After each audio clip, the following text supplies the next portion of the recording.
এই শ্রেয়া, এই যে এখানে অনেকগুলো ফল আছে, তো আমি তোর চোখটা বেঁধে দেবো।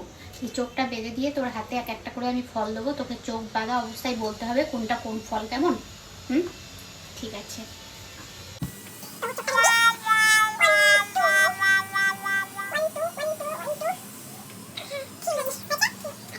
আমি তোমাকে একটা ফল দিচ্ছি, কেমন?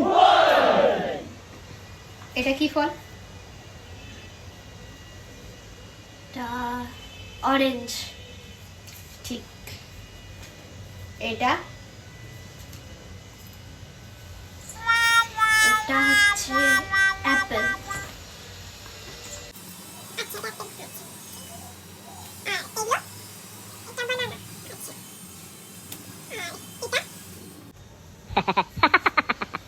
এটা কি ফল? লেটস গো, লেটস গো, 1 2 3, তাড়াতাড়ি বলো কি ফল এটা? এটা তো ছিল না, এটা আবার কিরকম? হ্যাঁ, এ কি? এটা তো ফলের মধ্যে ছিল না। কেমন ঠকালাম তোমাকে। তো বন্ধুরা, আজকে যদি ফানি ভিডিওটা তোমাদের ভালো লাগে তো সবাই একটু লাইক কমেন্ট শেয়ার করে দিও। বন্ধুরা, টাটা। বাই।